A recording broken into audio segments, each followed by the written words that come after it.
হঠাৎ করেই ভূতের মুখে রাম নাম শুরু হয়ে গেছে। দর্শক, আজকের এই ভিডিওতে অনেকেরই মন ভালো হয়ে যাবে ইনশাআল্লাহ, কারণ এই সুসংবাদগুলো এতদিন না গণমাধ্যমগুলো দিত না। কারো পৌষ মাস, কারো সর্বনাশ। ঝিকে মেরে বউকে শিখানো, মানে নিজের জিয়ের মাইরা বউরে শিখানো, যে এই কাজটা এদিকে যখন এত বড় ঘটনা ঘটছে, কলিজা কারে কয় ভাই। আমি বারবার বলি, বেড়া দণ্ডা সবাই বেড়া, আর একটা আছে বীর পুরুষ, মর্দ পুরুষ। রেফারি কখনো কি গোল দেয়?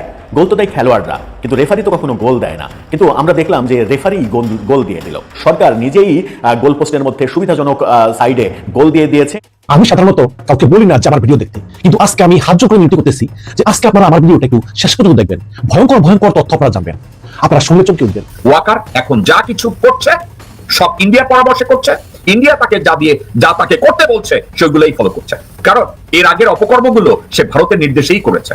শেষ পর্যন্ত খেলাটা বোধহয় জমে উঠলো। যে খেলা জমে ওঠার ব্যাপারে বাংলাদেশের কোনো মানুষের প্রত্যাশা ছিল না। প্রিয় দর্শক, বাংলাদেশের রাজনৈতিক প্রেক্ষাপট ও সার্বিক পরিস্থিতির কিছু ভিডিও নিয়ে আপনাদের সামনে হাজির হয়েছি, যার কিছু অংশবিশেষ আপনারা ইতিমধ্যেই দেখে ফেলেছেন, এবং এই অংশবিশেষ দেখার মাধ্যমে আপনারা বুঝতে পেরে গেছেন যে আজকের ভিডিওটা কতটা গুরুত্বপূর্ণ হতে যাচ্ছে। তাই প্রিয় দর্শক, সম্পূর্ণ ভিডিওটি না টেনে দেখলে আপনারা ভিডিওর মূল বিষয়টি বুঝতে পারবেন।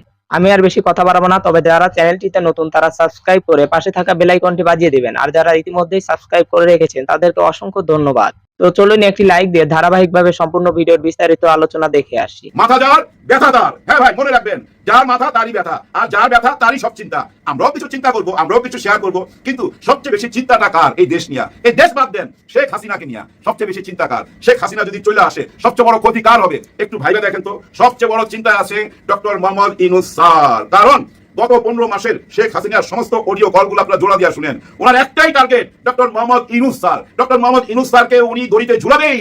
ওনার এটা প্রতিজ্ঞা, ওনার হাতে হ্যান্ডকাপ লাগায়া তারপরে গলায় দড়ি লাগাবে। এটা থেকে ওনার মুক্তি নাই। সবাইকে মাফ করে দিল, উনাকে মাফ করবে না। ওনার কথাতে কিন্তু বোঝা যায় তার মানে কি ডক্টর ইউনূস স্যারই ওনার টার্গেট। তাহলে ডক্টর ইউনূস স্যার এখন গদিতে বসে রয়েছে। ওনার টার্গেট কি হবে? এর মুখ বন্ধ করা, একে ধ্বংস করে দেওয়া। তাই হবে না? একে যদি ধ্বংস না করতে পারে উনি তো নিজেই ধ্বংস হয়ে যাবে। নির্বাচনের পরে যদি কোনো কারণে তারা আবার কারোর সাথে হাত টাত মিলায়া এই দেশে চলে আসে, তখন তো উনাকেই ধ্বংস করে দিবে। ডক্টর মোহাম্মদ ইউনূস স্যারকেই তো ঝুলাবে। এটা উনি বোঝে না, যার জন্য বলছি মাথা যার ব্যথা তার। হ্যাঁ ভাই, উনারই ব্যথা, উনি সেই ব্যবস্থা কইলেই যাবেন। এর আগে যাইতে পারে না, কিন্তু নির্বাচনের আগে যেটা হতে হবে জুলাই সনদপত্রের বৈধতা, সেই বৈধতা চলে আসবে। হ্যাঁ না ভোট, গণভোটটা কি আগে হবে না পরে হবে?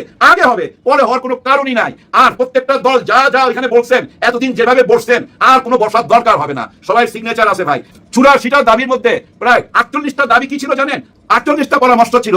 বর্তমান যে সংবিধান আছে, এই সংবিধান সম্পর্কে 48টা সুপারিশ করা আছে, মানে 48টা দাবি জানানো হয়েছে। ওই 48টা দাবি যখন চলে আসবে গণভোটের মধ্যে, হ্যাঁ ভোটের মধ্যে যখন চলে আসবে, সংবিধান তখন কি থাকে? এই সংবিধান থাকে না। যে সংবিধান বেগম খালেদা জিয়া আজ থেকে 10 বছর আগে ছুঁড়ে ফেলতে চাইছিল, ওই সংবিধান নিয়ে এখন আপনারা অনেকে আইসা বলেন হাস্যকর হাস্যকর। যার জন্য পাটোয়ারি বলছে, আপনার যদি এত হাসি পায় আসেন আমাদের কাছে, আমরা আপনার কান্না ঝরিয়ে দিব। কারণ আমাদের কাছে অনেক অস্ত্র আছে। তাদের কাছে শহীদের চোখের পানি রয়ে গেছে ভাই, তাদের হাতের মধ্যে চোখের পানি রয়ে গেছে। ওই শহীদের চোখের পানি আপনার হাস্য উজ্জ্বল চেহারার মধ্যে, আপনার চোখের মধ্যে দিয়ে দিবে। তখন আপনিও কানতে বাধ্য হবেন। কি ধরনের কথা বলছে বুঝছেন? যার জন্য মুরব্বীরা আপনারা কথাবার্তা বলতে সাবধান থাকেন। উল্টাপাল্টা কথা বলেন না। আপনারা মনে করেন না যে আপনারা যা কিছু চাইবেন তাই হবে, না হইতে পারে না। যে যত বড়ই দল হন না কেন, বর্তমানে সবচেয়ে বড় দল কি জানেন? Doctor Mohammad Yunus sir. উনি হলো সবচেয়ে বড় দলের নেতা। উনি যেটা চাইবে সেটাই হবে। কে কি চাইতেছেন, কে কি বলতেছেন, অনেক দেখছে, অনেক সহ্য করছে।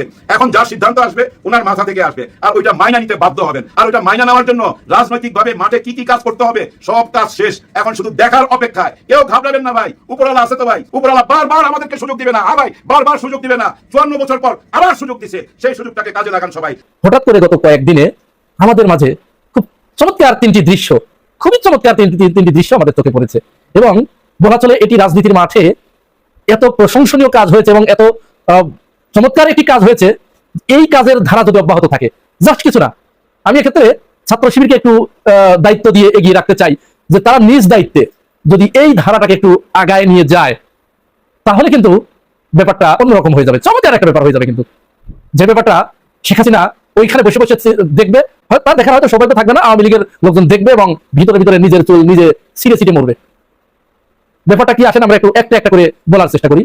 প্রথম ঘটনাটা ঘটলো এই গত 24 তারিখ, সম্ভব 24 তারিখ শুক্রবার ছিল। গত 24 তারিখে নয়াদিগন্তের প্রতিষ্ঠা বার্ষিকীতে শিল্পকলা একাডেমিতে বিএনপির মির্জা ফখরুল ইসলাম আলমগীর, বিএনপির মহাসচিব, জামাত ইসলামের নেতৃবৃন্দ, এনসিপির নেতৃবৃন্দ এবং অন্যান্য সকল রাজনৈতিক নেতৃবৃন্দ যখন সেখানে উপস্থিত হলেন, চমৎকার একটা সৌহার্দ্যপূর্ণ পরিবেশ। মনে হচ্ছিল যেন মঞ্চে বসে আছে পুরো বাংলাদেশ, আর তার সামনে বাংলাদেশের সমস্ত জনগণ তাদের দিকে তাকিয়ে আনন্দের ফলগুধারা তাদের ভিতরে বয়ে যাচ্ছে, তারা মুস্কি হাসছে আর বলছে যে এটি আমাদের বাংলাদেশ, গর্ব করে বলছে দেখো এটি আমাদের বাংলাদেশ। সেখানে মির্জা ফখরুল ইসলাম আলমগীর দুটি খুব মূল্যবান কথা বললেন। তিনি প্রথমেই এসে বললেন, ফ্যাসিবাদের বিষয়টি তুলে আনলেন, ফ্যাসিবাদের বিতরণের পথে কারা কারা কি ভূমিকা পালন করেছেন সেটি বললেন।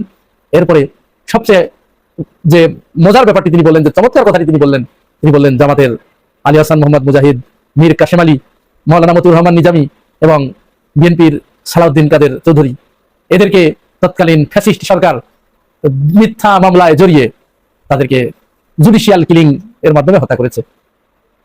মির্জা ফখরুল ইসলাম আলমগীরের এই বক্তব্য কিন্তু অনেক গুরুত্ব বহন করে। ভাই আমি আপনি সারা দিন ধরে চিল্লালে, গোলা ফাটায় ফেললে, গোলা দিয়ে রক্ত বের করে ফেললে যা না হবে, মির্জা ফখরুল ইসলাম আলমগীর বা ডক্টর শফিকুর রহমান, মিয়া গোলাম পরওয়ার, সালাউদ্দিন আহমেদ, এরা শুধু এটি কথা নয়, মুখ দিয়ে কথা নয়, জাস্ট আঙ্গুলটা এরকম আর এরকম করবে, কাজ হয়ে যাবে। এরা হচ্ছে সেই মানের লোক। সুতরাং তিনি এই কথা যখন বলেছেন, তখন মেসেজ যেখানে যা যাবার অলরেডি চলে গেছে এবং ইতিহাস এটি লিখে নিয়েছে যে হ্যাঁ, শেখ হাসিনা এদের উপরে জুলুম করেছে, অন্যায় করেছে। এবং এখানে একটা প্রচ্ছন্ন ইঙ্গিত রয়েছে দলীয় নেতাকর্মীদের, যে তোমরা এলোমেলো কথা যেন আর কখনো বলো না, বাংলাদেশের মানুষ এটি আর শুনতে চায় না। আমরা স্যালুট জানাই ফখরুল ইসলাম আলমগীরের জন্য, তিনি বিভাজনের রাজনীতিতে একটা টেপ মেরে দিলেন, একটা সেট কষে দিলেন। এরপর আমরা দ্বিতীয় যে ঘটনাটি দেখলাম, একজন বামপন্থী চরম বাম, তিনি রাকসু নেতৃবৃন্দু জয়লাভের পরে তাদের যে নারী নেতৃবৃন্দু শপথ গ্রহণ করলেন, এই শপথ গ্রহণ অনুষ্ঠানে প্রায় অধিকাংশই সেখানে হিজাব পরে তারা শপথ গ্রহণ করেছেন। এর অন্যতম একটা কারণ হচ্ছে রাজশাহী বিশ্ববিদ্যালয়ের যে হলগুলো রয়েছে, সেই হলগুলোতে মোট 90টা পদ রয়েছে। এই 90টা পদের ভিতরে খুব সম্ভবত 62টা পদে সেখানে ছাত্রী সংস্থার মেয়েরা জয়লাভ করেছে, আর বাকি পদগুলোতে অন্যান্যরা। তো অন্যান্যরাও হিজাবি। আসলে ভাই মুসলিম কান্ট্রি তো, এটা তো মেয়েদের পোশাক, এটা মেয়ের স্বাধীনভাবে, বারবার আমরা যখন বামপন্থীরা যখন বলে মেয়েরা স্বাধীনভাবে পোশাক করতে পারবে না, তারা শুধু ল্যাংটো হয়ে থাকাকে বলে এটা মেয়েদের স্বাধীনতা। কিন্তু কেউ যদি হিজাব করতে চায়, বোরকা করতে চায়, না, ওইটা নাকি দেশ ধ্বংস হয়ে যাওয়ার মতো একটা অবস্থা। তো এখানে ওই শিক্ষক আব্দুল্লাহ মামুন তিনি যে একটা বক্তব্য দিলেন, আপনারা সবাই জানেন, যদিও পরবর্তীতে তিনি এর জন্য ক্ষমা চেয়েছেন।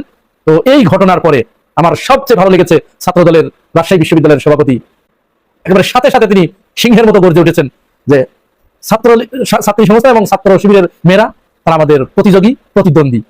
কিন্তু আপনি যদি মনে করেন যে তাদের এই পোশাক নিয়ে যদি আপনি মন্তব্য করেন, কোন ধরনের বাজে মন্তব্য করেন, তাহলে আমি তাদের পক্ষে দাঁড়িয়ে যাব।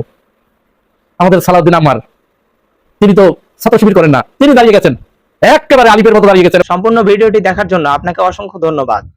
ভিডিওটি দেখার মাধ্যমে আপনি কি উপলব্ধি করতে পারলেন তা কমেন্টের মাধ্যমে জানান। আজকের মতো এ পর্যন্তই। ভালো থাকবেন, সুস্থ থাকবেন। আল্লাহ হাফেজ।